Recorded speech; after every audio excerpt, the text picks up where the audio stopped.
Раздвоенный, я больше не мог молиться. Тот другой во мне не давал. Стоило мне только, отвечая искреннему порыву сердца, молитвенно сложить руки и упасть на колени, как он забегал вперед, становился между мною и Богом и начинал подмигивать, хихикать и корчить рожи.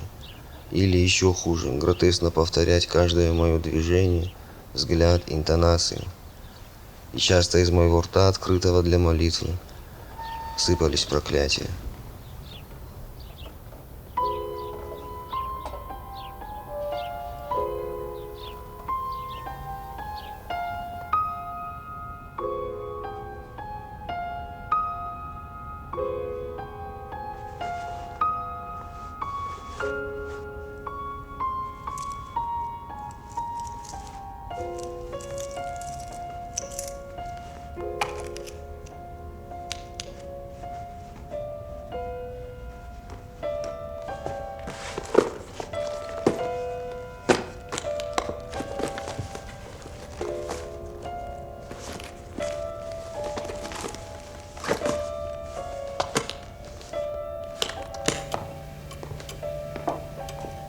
Доброе утро, мам.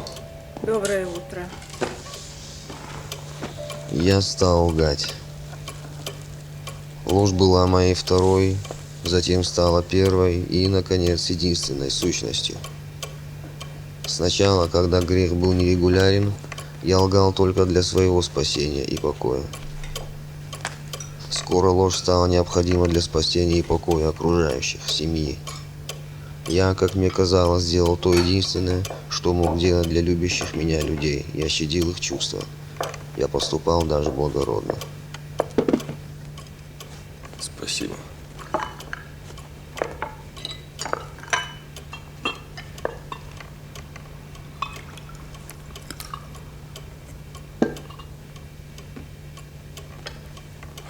Дахиса умар шлапу. И? Мам, перестань, я прошу тебя, перестань. Что перестань?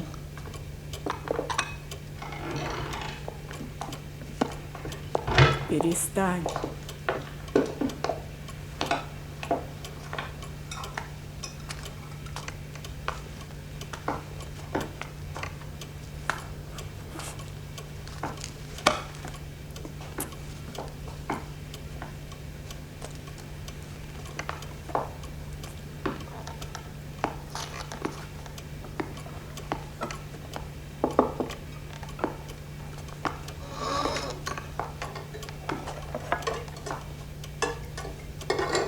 Спасибо.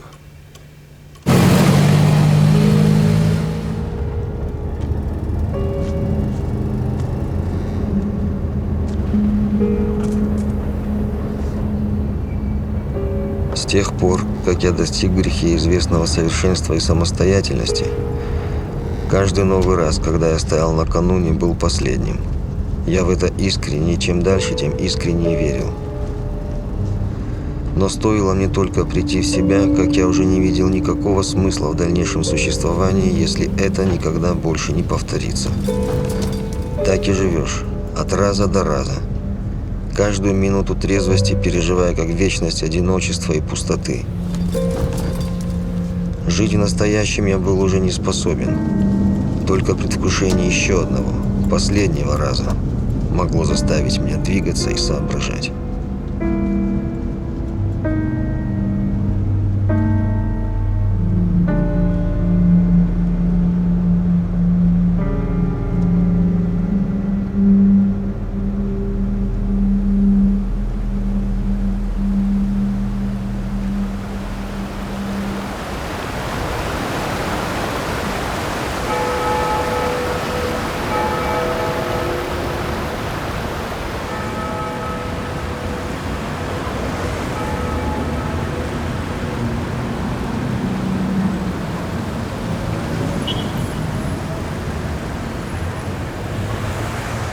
Прекрасен солнца взрыв, когда во мгле прохлады оно разносится, бросая нам привет. Блаженны те, что свой закат прославить рады, как блеск торжественный, как лучшие грезы свет. Я помню все. Цветы, луга, ручьев, журчание и трепет легких трав, как будто сердце бой. Ловя косых лучей, последнее мерцание, пора за горизонт умчаться мне с тобой. Но тщетно все. Мой Бог в безбрежность ускользает. Ночь полновластная над миром здесь царит, и мрак, и дрожь опять мне в душу заползает. Вкруг запах мертвенный в ночных тенях разлит, дрожит моя нога, вокруг меня ухабы, улитки скользкие и ледяные жабы. Герой декаданса, личность раздвоенная, расколотая пополам острым переживанием дисгармонии мира. Не случайно тема двойника, раздвоенности становится очень популярной в литературе декаданса.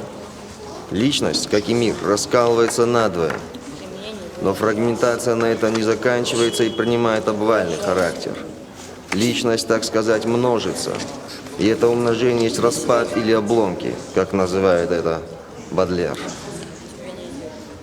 Именно отсутствие одной реальности и одновременное существование множества разнородных по своей эстетике фрагментов реальности, обломков реальности, столкновение этих реальностей остро переживается и оказывается непосильным грузом для художника эпохи декаданса. Как пережить эту множественность миров? Как это вообще возможно? Если романтический герой – это бунтарь, готовый своротить горы, или созерцатель-отшельник, пребывающий в мистическом единстве со Вселенной, то герой декаданса фигура явно помельче. Это чаще всего эстет и меланхолик, нередко с острым языком и злобным характером. Общей остается душа. Тонкая, ранимая, страдающая душа поэта. Душа аристократов в пошлом окружении буржуазного мира, лишенного красоты, а значит и справедливости. Красота декаданса – это красота увядания, умирания, распада. Жуткая, в общем-то, красота смерти, небытия. Это цветы зла.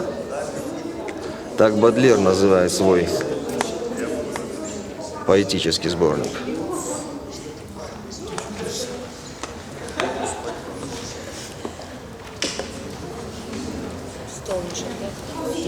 Есть ли у вас вопросы ко мне?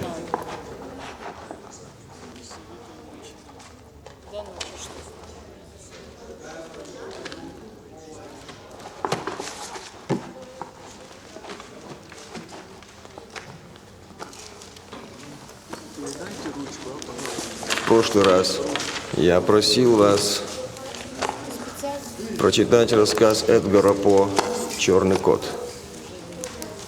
Это очень маленький рассказ. Кто его прочитал? Поднимите, пожалуйста, руки.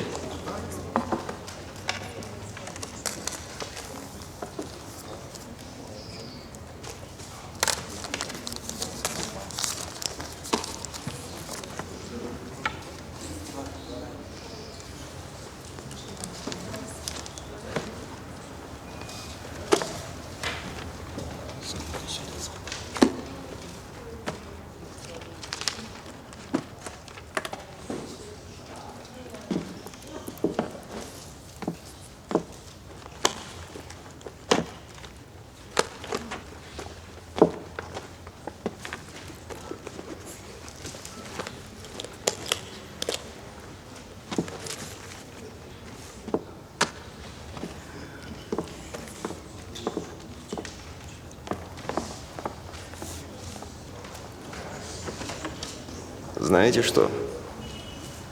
Идите вы к черту.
Здрасте. Здравствуйте.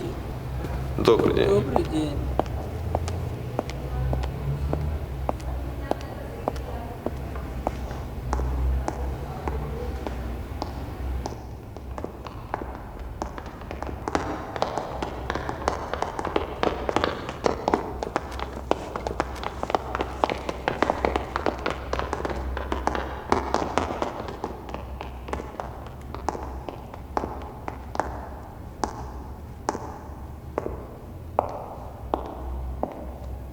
Мишка косолапый по лесу идет. Шишки собирает. Здравствуйте, товарищи. Здравствуйте. Ой, Будьте любезны. Сидите, пожалуйста, не вставайте. Я не встану, стою я. Спасибо. Как дела, Таня? Пойдет, брат, пойдет. А у тебя? Нормально. Не надо, холодно. Покрепче не хочешь чаю? Ты ж крепкий любишь? Нет, спасибо. Знаешь, чему я удивляюсь, Мурик? Чему ты удивляешься? Все здесь есть, а часов нет. Ну сам как часы. Песочек. Это как? Чего же сыпется? Да нет, я и без часов обхожусь. Очень даже. Замечательно. А на работу не опаздываешь? Нет, внутри стоят часы. И у тебя стоят часы, и у него, и у всех Вот стоят у меня их часы. забыли завести. Нет, просто они у тебя иногда спешат, иногда отстают, а иногда просто они на одном месте буксуют. Вот я, например, хочу жить в гармонии со временем, понимаешь? А люди сейчас, которые населяют нашу землю, они все чокнулись, они все гонятся за временем, хотят его перегнать, хотят больше заработать. Не так, что ли? Хаос, всеобщий хаос наступает, товарищи. Господа. Друзья, поэтому не спешите никуда. Остановите время, приведите его в порядок. А представьте, часы отключить. А, кстати, хорошая идея. Опять вы смеетесь. Чайку подлить горяченького?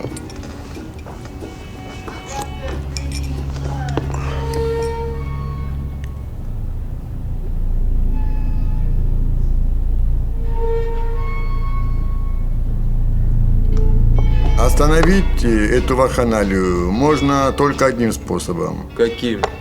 Это всему миру помолиться Господу Богу и попросить, чтоб люди не занимались таким непотребством. Какая мудрость, да? Хотите про непотребство рассказать? Поехали мы раз на рыбалочку. Все кинулись за там улов, где там самые блатные места, туда-сюда там расхватывать стали. А я пошел со сторожем озера, нарезали тоненько мяско, холодную водку вытащил. И мы в тени сели, помолились, все. Выпили, поели, и я уснул. Удочку забросил я. Ни один человек не поймал. Только я, когда разбудил, меня разбудили, удочку вытаскиваю. Косяк у тебя там, да. не косяк, но рыбка была Одна. жирная. Как ты поступил с этой рыбкой? Не, Мне подожди. интересно. Она золотая была. Даже много было. Что вы с Не, ней я сделали? ее, в смысле, отдал этому. Сторожу. Сторожу. Ну, это ты правильно сделал. Ну, при чем здесь непотребство? Ну. Че ты жадишься? Че ты хватаешь там всякие лучшие места? Не надо. Если тебе что дает Бог, и в окошко подаст. Или как Да, оно это там? ты правильно сказал. Бог в дает, окошко в окно просто. подает. О,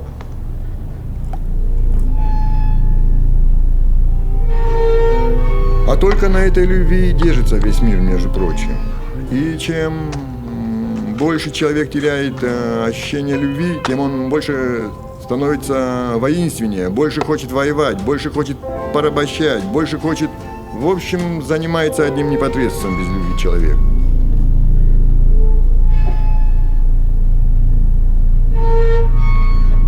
Никто тебя не загрузит. Ты смотри, что тебе надо. это негативная информация. Ты включаешь телевизор, тебе каждый день говорят, что где-то сгорело, где-то что-то. Ты не можешь это изменить. Тебе не надо смотреть этого, понимаешь? Тамик, это смотри негатив. на доску. Да ты Мат уже поставил. проиграл. А как? Он педагог. А какое у него непотребство? Он должен быть образцом для... Знаешь или рассказывай? Я уже выиграл фактически. Ты 3 хода Славик, подряд. расскажи нам эту историю. Да ты за игрой следи.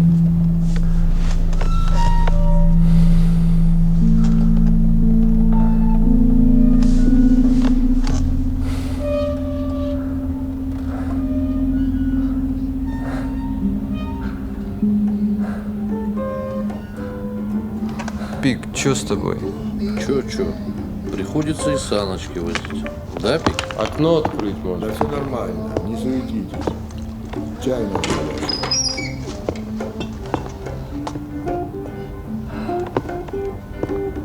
На, Пик, чаю горячего попей. На голову ему налей.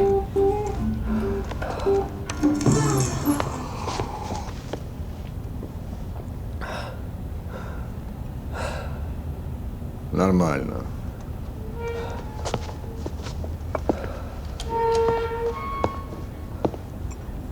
Тамик, ты пошел? Я думаю. Ну думай.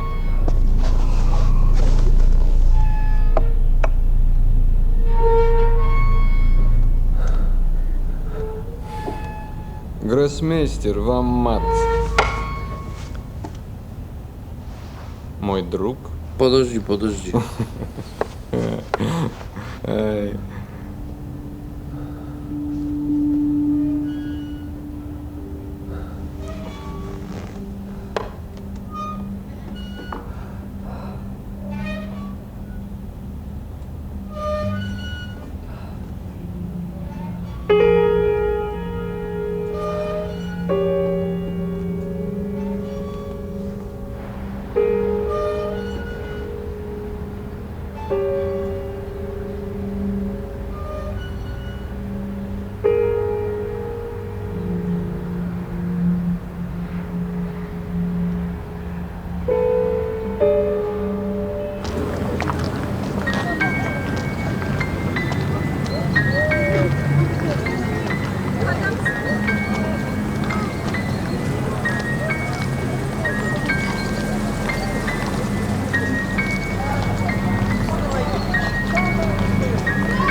Господи, опять черное солнце встало над землей.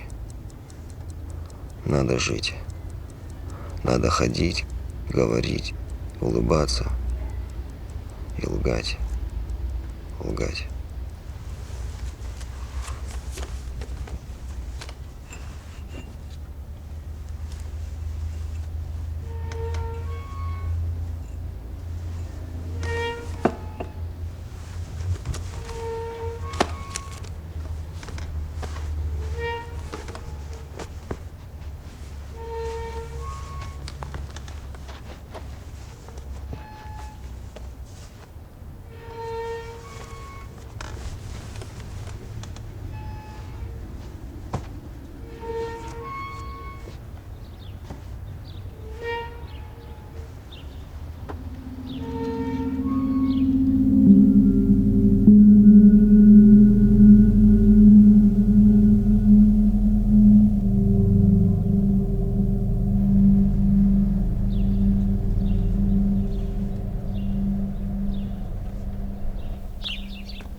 Первая мука – завтрак.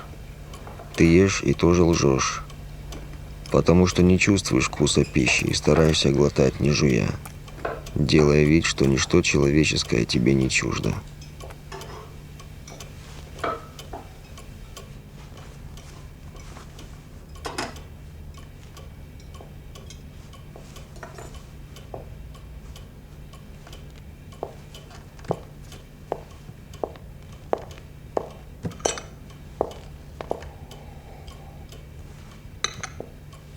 Спасибо, мам, я больше не хочу. Мне надо идти. Куда идти? Сегодня же воскресенье. Мне надо в библиотеке поработать. Разве библиотеки в воскресенье работают? Работают они по понедельникам, отдыхают. Курс идет.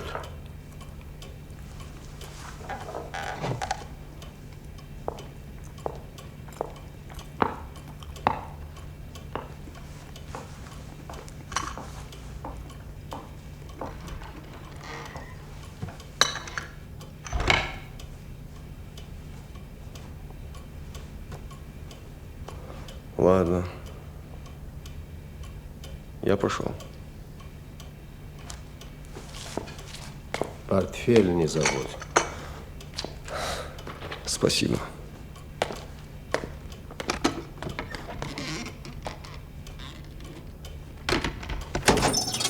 Натая Нуди Дуа Шамарма Юхо Бариш Мафедов Яхота Саства Здравствуйте. Дабон Хош Бариш Мафедов. Приветливо скалясь, притворяясь своим земным, идешь, злорадствуя каждой встречной улыбке. Чужой, чужой на празднике жизни. И тебе незачем оглядываться, чтобы знать, что вслед тебе тычут пальцами, и твое верное черное солнце идет за тобой.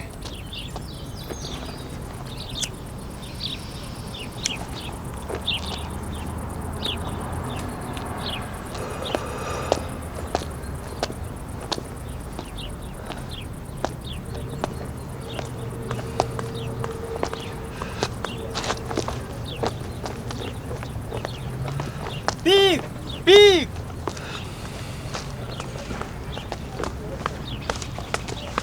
Здравствуй. Здравствуй, здравствуй. Как дела? Ничего, спасибо. Ты куда? Я спешу. На работу. А сегодня же воскресенье. Ну, мы по воскресеньям тоже работаем. И потом библиотеку не Слушай, надо. я сейчас как раз был в библиотеке. Посмотри, какую книгу взял. Титул Алан в Китае при династии Юань. Витязь, богатырь, элитный офицер, борец. Уполномоченный адских богатырей.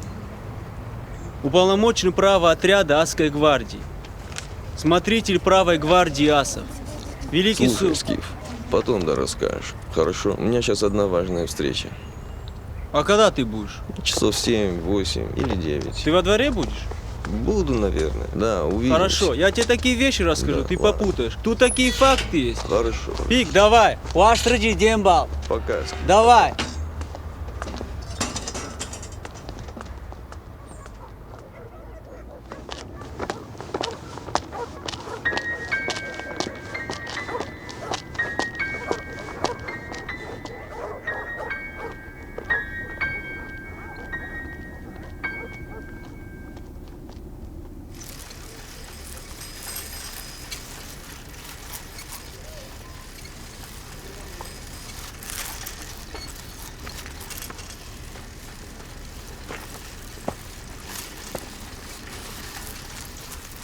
Мальчик. Мальчик. Слышь, ты здесь живешь? Да, здесь. Слушай, а дядю Володю знаешь ты? ФВН, что ли? Ага. Знаю. Можешь его позвать? Могу. А я твой велик пока посторожу. Только так, смотри, чтоб тебя мама его не увидела, хорошо? Угу. Давай. А ты не утащишь? Да у меня машина есть. Угу.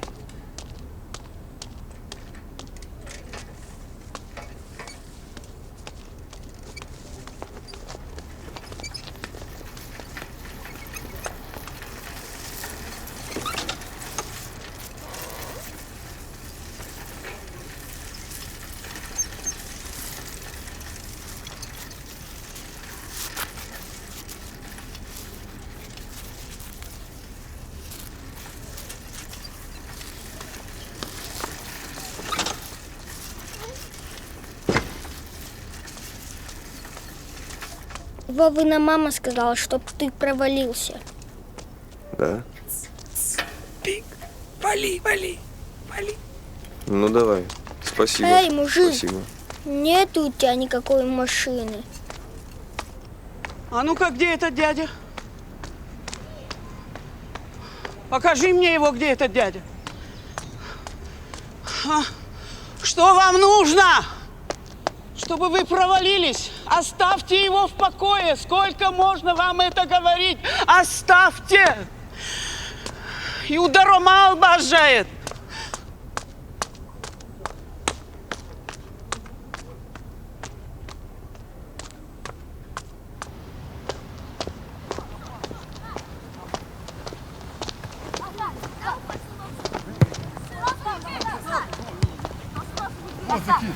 Вот, закинь, иду.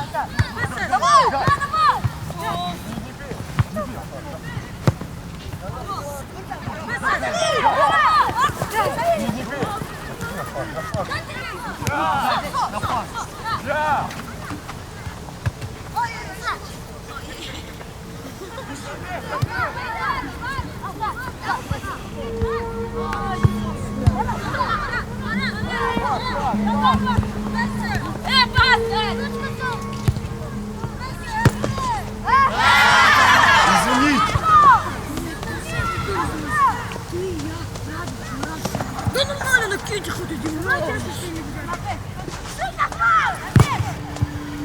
Я!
Ноги, ноги. Валим. Стоять! Стоять!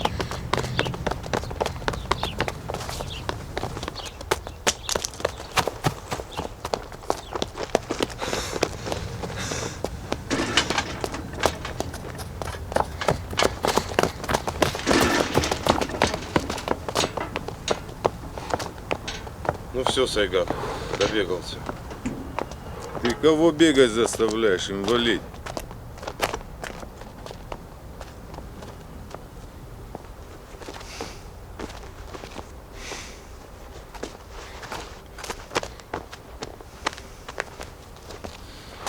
Ты с кем был, козел? Ой, больно, убьешь. С кем был, говорю, козел? Я его не знаю. Подними портфель. Портфель подними. Открой.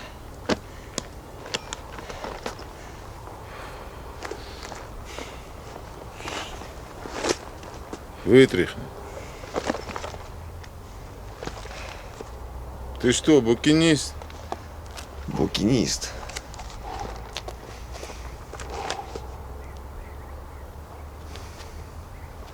Шарль Бодлер. Это кто такой? Поэт французский. На наркомана похож.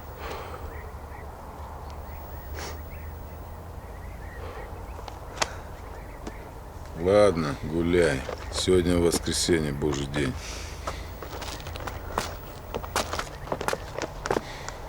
А сигарет нет у вас? Вот наглец, а. И зажигалочку, пожалуйста.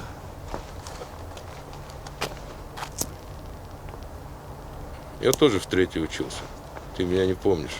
Года на 3 младше. Не ходи сюда. Закрыли перса.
Проездные готовим на проверку. Билетики берем, билетики берем. Так, девушка, что у нас? Так, пожалуйста. Вот что. Проездные готовим на проверку. Так, вас что, молодой человек? Торч. В рекламном агентстве. Так, надо же вот это туда положите, пожалуйста, а то она мешает. Ой, какой хорошенький. Мальчик или девочка? Девочка. У вас что, хорж? Женщина, у вас что? Между прочим, вы на мое место сели. Это место кондуктора. Пенсионная книжка. Сейчас, подожди, я заплачу. Так, мальчики, что у нас? Вот, возьмите за 2. Мы сейчас ходим. Билеты не надо, мы сейчас Спасибо. ходим. Так, молодой человек, ваш билетик. У меня проездной. Ну, покажите проездной. Покажите проездной. Не покажу. Как не покажете? Вот так. Почему вы мне не верите? Вообще пофиг, да? Ну покажите, мне же тоже надо план выполнять. Или билет возьмите, или свой Я проездной сказал, я не покажите. покажу вам билет. А ну-ка, Портфель не выходи. трогай. Я сейчас трамвай У меня остановлю. есть проездной. Выходите, почему я должен пожалуйста. выйти? Нет, я не выйду. В конце концов, я за него заплачу. Не надо за него платить. Выходите, пожалуйста. Да проездной у меня почему я должен выйти? Городищак-то. Мы накажем Сашком. Нацепили очки и себя интеллигента строите. Кожаный плащ, а 3 рубля вам жалко, да? А ну покажите проездной или выходите из трамвая. Ставьте его. Остановите трамвай. Я за него заплачу. Пускай вам будет стыдно, молодой человек. Интеллигент. А Зашком. Асылтма. Сражил ты что? Хам! Хамлюга! На сегодня не успокойся. Вот такие, как ты, вот интеллигент несчастный. Ничем хочу.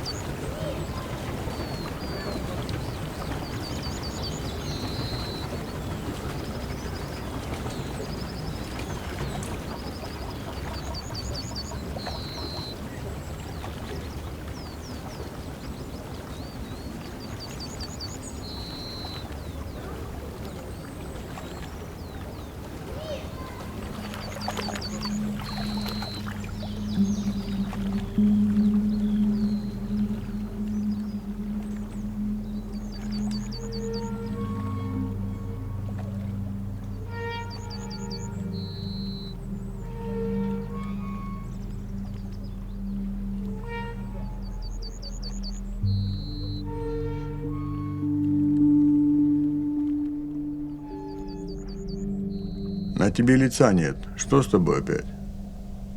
Мурик, мне деньги нужны. Я тебе как тогда сказал? Помнишь, ты приходил ко мне? Я тебе сказал, с этим непотребством ко мне не приходи больше. Никогда. Говорил я тебе?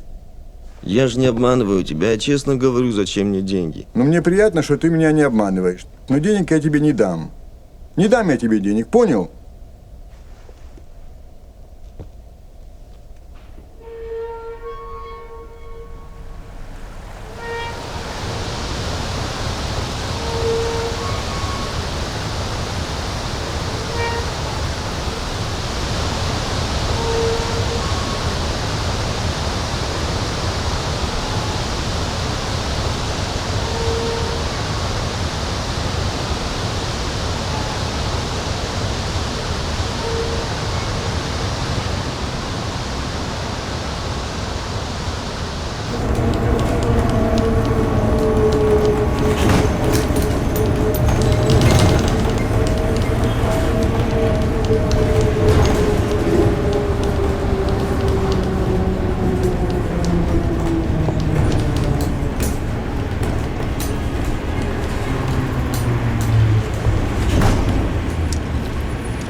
Я поехал на другой конец города, к Хали-Гали.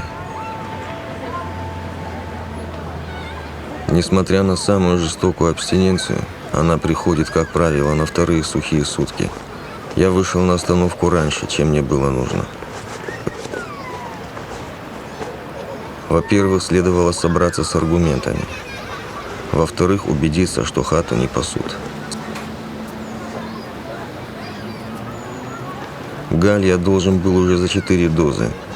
И она мне уже 3 раза клялась, что я больше просто так не прокачусь. Послушай, Пик, ну ты чё, в рай попал? Типа жить не могу без кайфа, а воровать боюсь, да? Вас много, а я одна.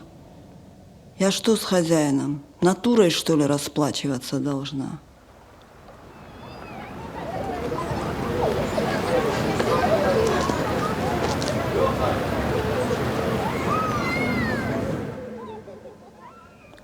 Короче, Пик, без филок больше не приходи. Собак спущу. Понял меня?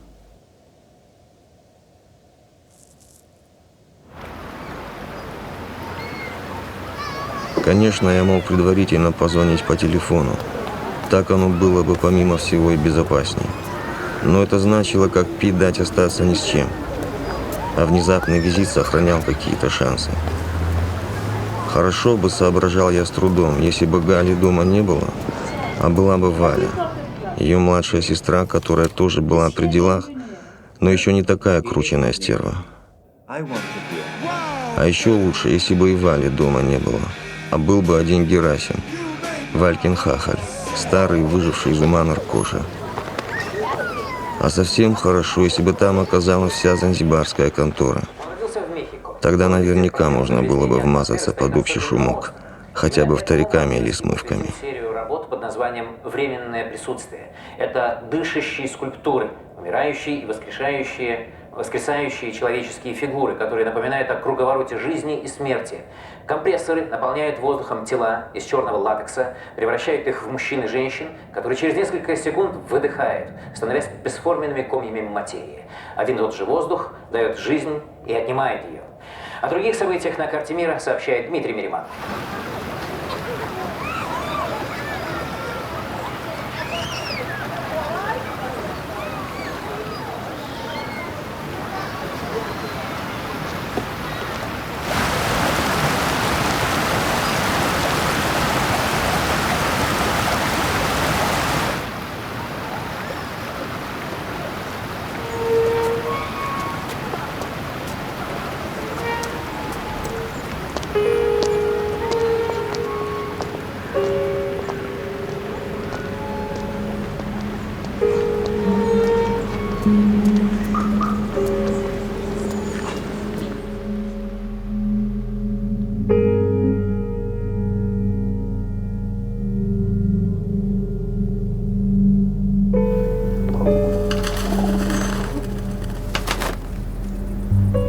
Остановившись метров за 100 до заветного дома, я присел на скамейку, чтобы перевести дыхание и осмотреться.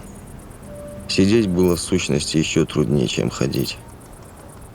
Налево я увидел детские качели, и мне захотелось, как умирающему воды, качнуться раз-другой на этом расчудесном чуде.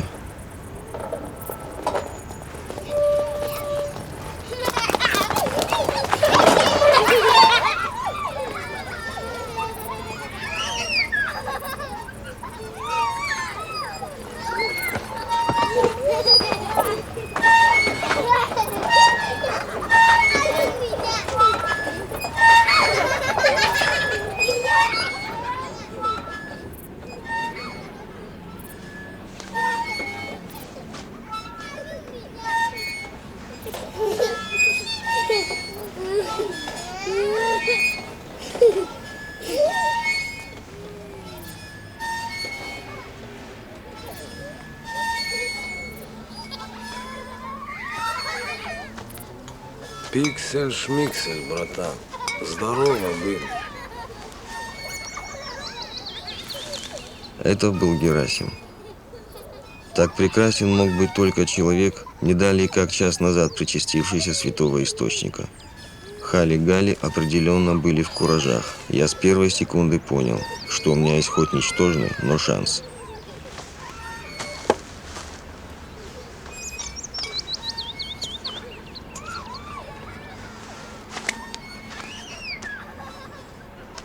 Ну что, какими судьбами? Да вот Чукчу жду. Ты не видел Чукчу? Чукчу? Не видел. Полковника с бурвелем видел. Кинул меня, значит, Чукча, козел. Я удивлялся своей самой искренней ненависти к бедному Чукче, которого не видел уже неделю или больше. Да, плохо. Пиво будешь? Да нахер мне твое пиво. Ты мне еще пряник предложи, ходишь, хлебальником торгуешь, а что, наркомана никогда не видел под кайфом. Посади. Тебя Чукча швырнул. Вот с него и спрашивай. Ты с кем так разговариваешь?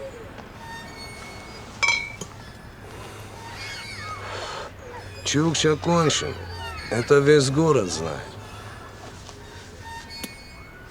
А что, давно его потерял? Да часа два. А много денег дал? Да какая разница, если их все равно больше нет. А у кого Чукча берет? Вот видишь, Гера, опять ты понтуешься. А у кого тут берут? А с чего ты взял, что у нас есть? Ладно. На нет их сюда, нет. Дай хоть пиво глоток.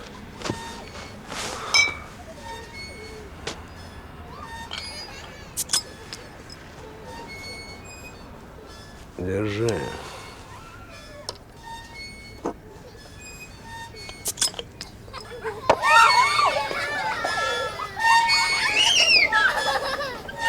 Господи, помилуй нас грешных. Аминь.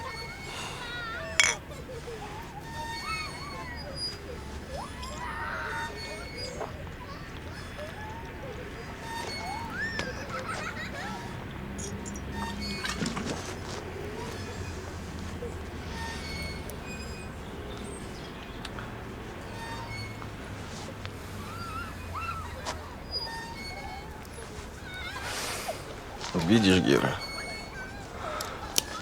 чтобы открыть одну бутылку, нужно другую иметь. В смысле? В смысле, рука руку моет. В смысле?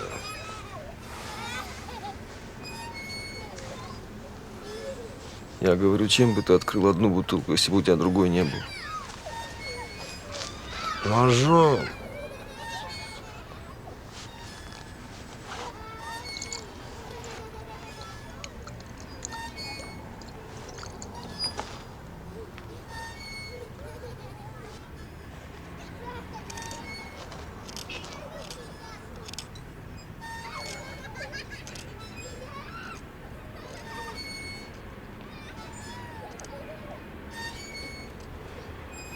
Герасим, пожалей меня, помираю. Но у тебя же нет денег. Да если бы у меня были деньги, разве я просил меня пожалеть? Я бы тогда сам всех жалел. Пожалеть я тебя могу, а помочь навряд ли.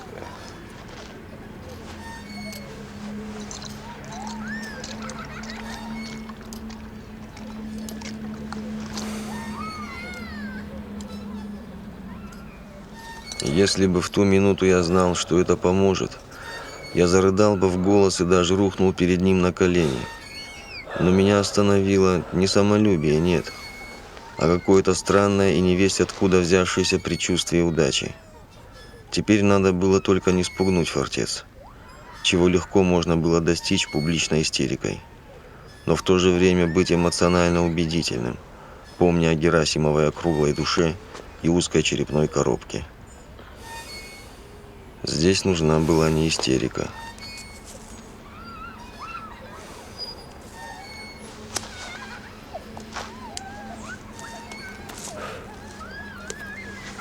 Слушай, Гера, ты знаешь, что у меня нет денег. Я знаю, что у тебя есть лекарства. Но ты не знаешь, что у меня будет завтра, ты понимаешь? Слышь, знаешь, не знаешь. Слышали мы это все. Главная Галка тоже слышала. И про завтра слышала. Ты мастер только вилами по воде писать. Вот завтра будут филки, завтра и приходи.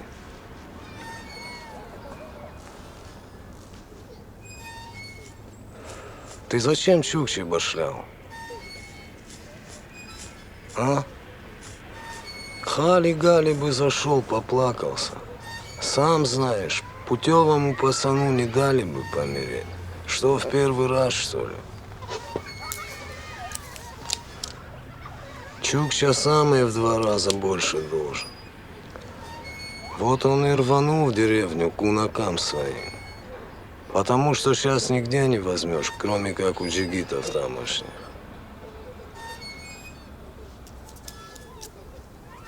Но его могли и хлопнуть. А дуреть не надо. Слышь, ты только что грозился Чукчу порезать.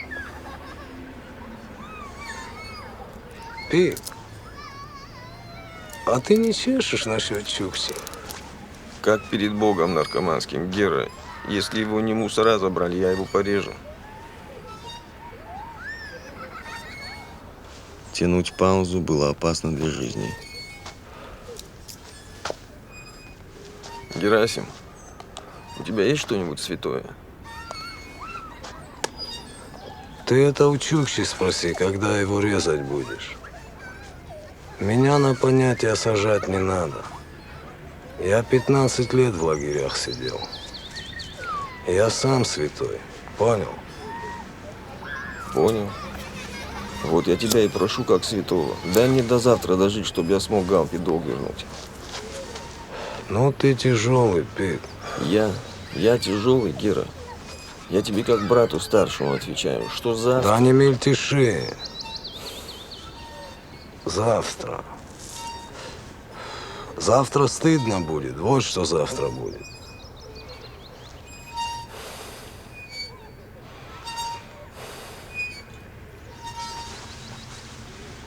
Ты что думаешь, я здесь с тобой сижу, потому что ты мне про завтра рассказываешь? Я с тобой сижу, потому что у тебя стыд есть.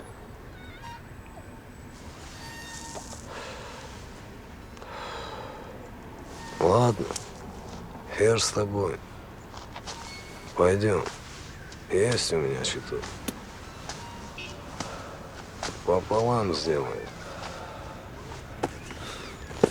Пиво не забудь. Вот вы достали, наркоманы проклятые.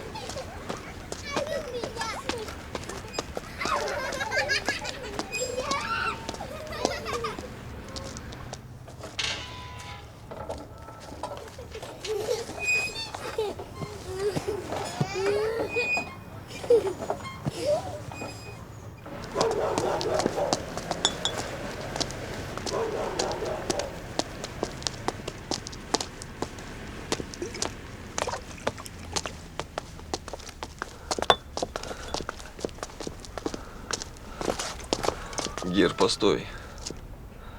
А что ты Галке скажешь? Скажу, блядь, что святой. Да не ссы ты, нет ее. Уехала. Ей с кузеном свиданку дали.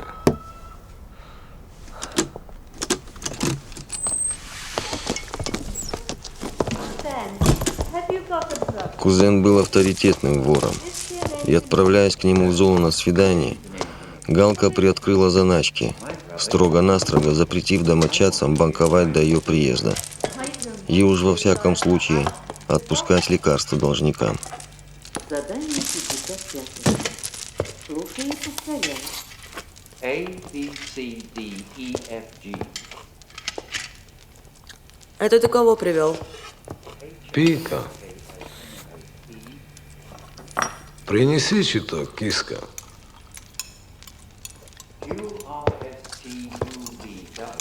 А он деньги принес? Принес. Слышь, ну пусть покажет. Принеси чуток, я тебе говорю. Рожа барыжная.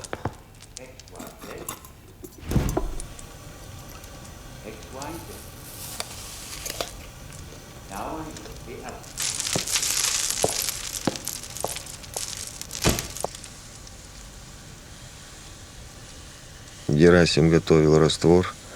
Я сидел и дрожал от нетерпения и полноты ощущений, как моральных, так и физических. Вот он, вот миг вожделенный. Вот оно счастье, вот он конец страданий, убежище странникам ночи, притин мученикам совести, венец блаженства, час пик. Бормотал я про себя всякий вздор, казавшийся мне тогда сокровеннейшей поэзией. Впрочем, хоть мое счастье и было круглым, как луна, его лик омрачала маленькая щербинка. Рези внизу живота усугублялись пропорционально блаженству духа. Эта низкая нужда была столь же острой и безотлагательной, как мое высокое алкание. Гера, я хочу в сортир. Сейчас расхочешь. Ну иди, если этой сучки кусачей Вальки не боишься. Или что я тебе третьяки замучу.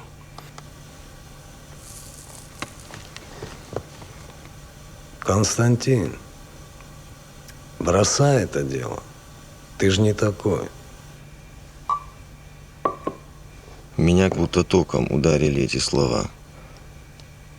Я словно впервые увидел человека, который их произнес.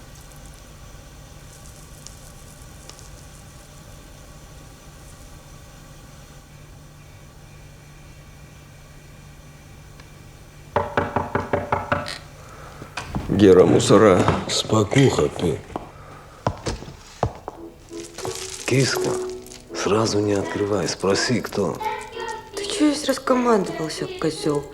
Кто ты здесь такой? Кто там? Деньги принес? Тогда иди воруй. Что? Какие часы, засунешься в жопу? Нет, я сказала. Нет его, и пошел он вместе с тобой. Ее тоже нет. Все. Умница, киска. Колоться будешь? Пошел ты знаешь куда, скотина. Ну что, пиксель-шмиксель, братан. Защищайся.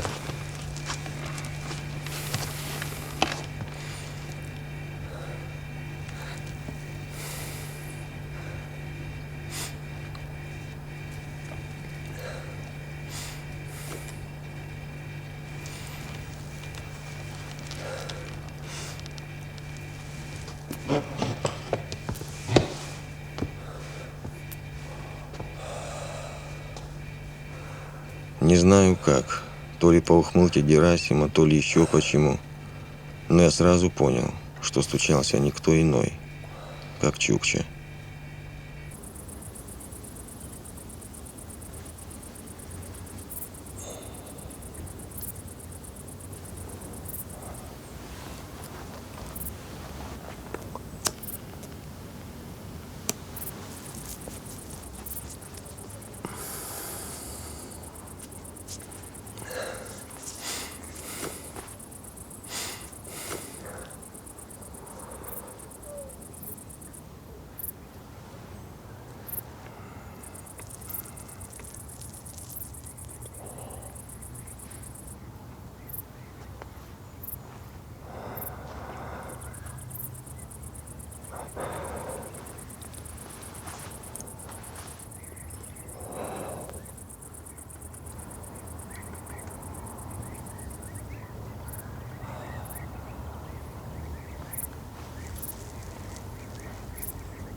Вечером того же дня я встретил на стороне Чукчу. Чукча помирал. Вид его страданий, аналогичных тем, от которых я был сегодня таким чудесным образом избавлен, не причинил мне боли, но, напротив, как-то подчеркивал мое собственное блаженство, делал его более ощутимым, весомым и глубоким. Чукча, не переставая, стонал и всматривался в котлы через каждые 15 секунд. Он говорил, что мулла обещал принести ему лекарство. И вот его уже не было 2 часа. Ну, вас, сука, что же ты со мной делаешь?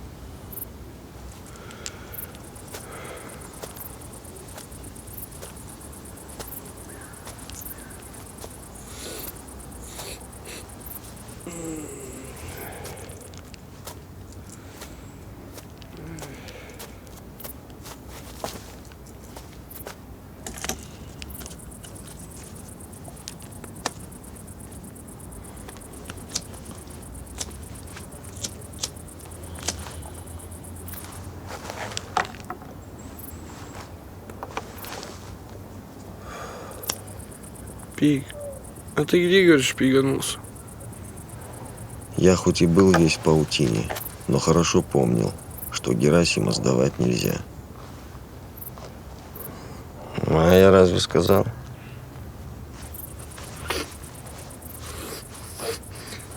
Погорцуй, погорцуй. Да какая тебе разница где? Да вот именно, что никакой. Просто я хотел посмотреть, как ты понты колотить будешь.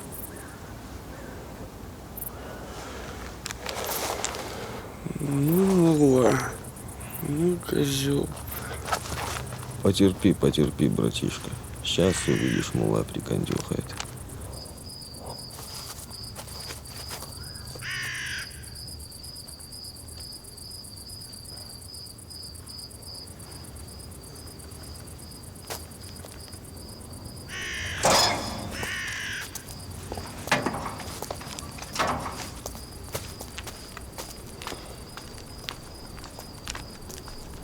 Тебя только за смертью послать. Ты что, соломы варил? Да иди воруй. Я тебе что, обязан, что ли?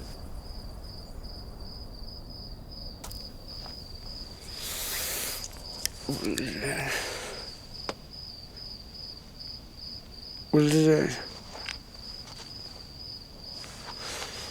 Бля. Дома, дома. Да какой там дома? Жжет, ну, сволочь. Да сам ты сволочь, это димедрол жжет. Какой димедрол? Посмотри, шишка надулась. Выходи, выходи, выходи. Выходи. На, посвети.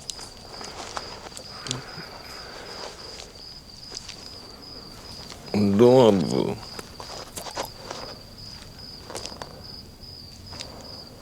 Давай другую корявку.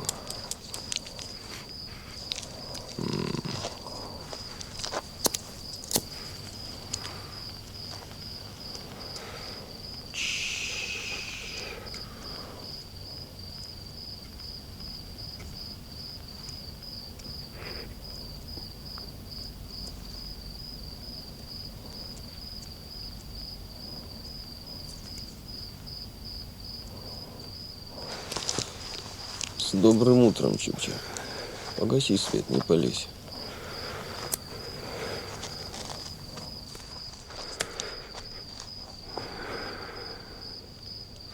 Зажги зажигалку еще раз.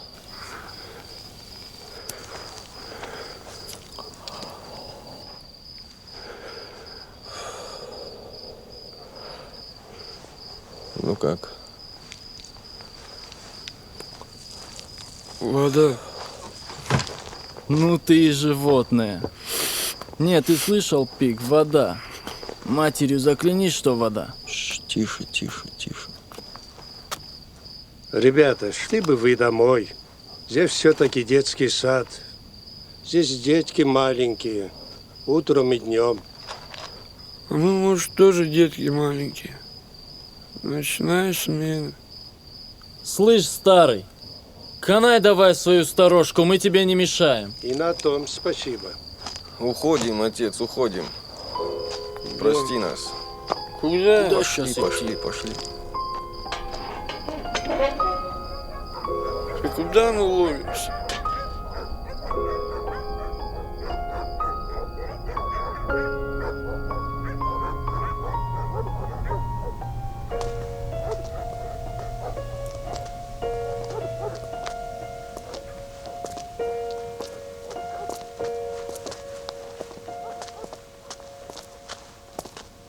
Прикинь, сколько окон. И везде люди живут. Это туфта. Ты прикинь, сколько там филок, если их все в кучу собрать. Вот ты мне скажи, Пик, зачем им деньги, если они не кайфуют? Ну, бросил я воровать, устроился на работу куражную. Деньги, как из рога изобилия, на меня посыпались. А что с ними делать, если я не колюсь? А? Не знаю. Может быть, построить дом? посадить дерево, сына родить и воспитать. Да ладно, не чеши. Это в любой книге можно прочитать. А я тебя по-пацановски спрашиваю. Вот возьми любого семьянина примерного. Маш его один раз по-хозяйски, что ваш с тапочек выпрыгнул.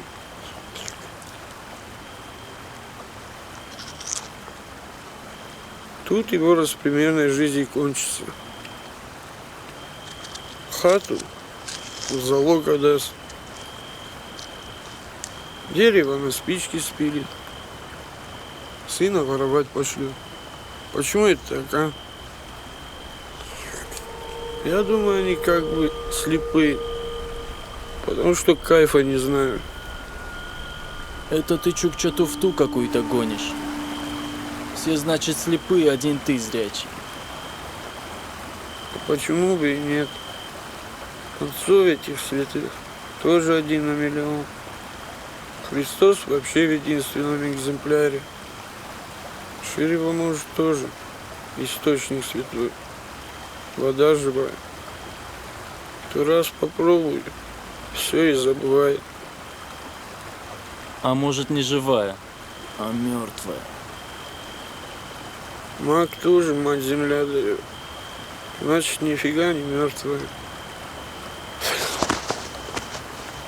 Что это были за дела, а? Что случилось, Чукча? Не пугай, так страшно. Да птица какая-то чуть в рожу не вцепилась. Что это были за дела, Пик, а? Знамение. Какое нафиг знамение? Божье. Колодца надо бросать. Пик, не гони, это, наверное, ласточка пролетела. Ласточки разве ночью летают? Это, наверное, летучая мышь или сова какая-то была. Ты, пойдем отсюда, где посветлее, а? Меня как-то странно тронула Чукчина осведомленность о ласточках. Потому что вряд ли он когда-нибудь до той ночи смотрел в небо. Тогда ни я, ни Мула, ни Чукча не знали, что ласточки, предчувствуя раннюю осень, уже улетели в теплые страны, недоступные зимам.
Здравствуй, добрый человек.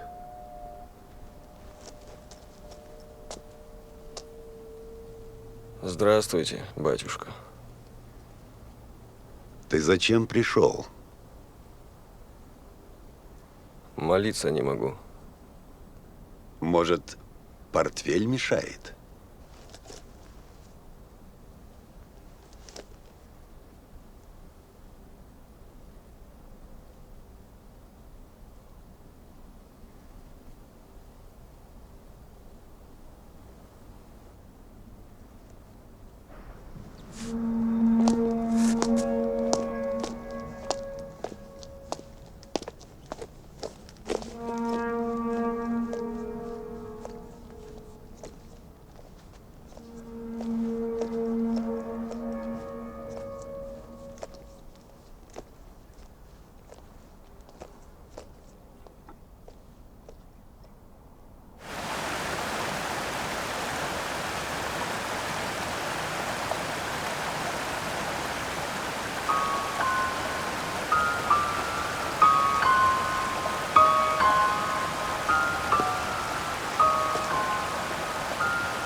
Галка, так знала, что дочь припрется.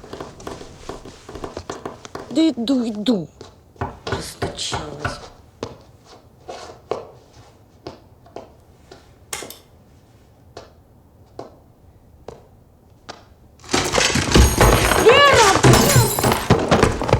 Твою!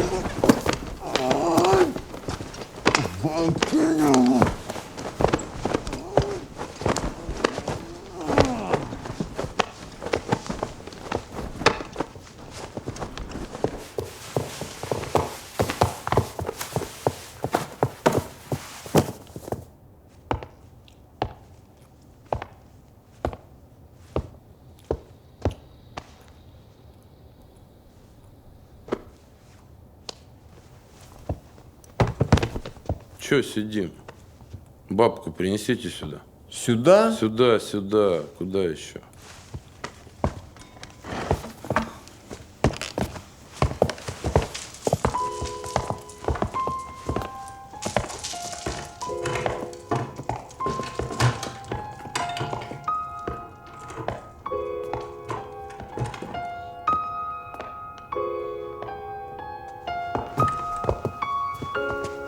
Аккуратно.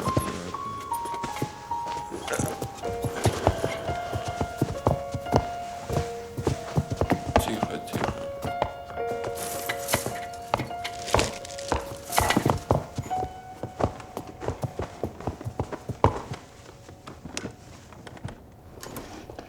Аля, здоров. Как дела? Короче, кузен рассчитался. Да, нормально все.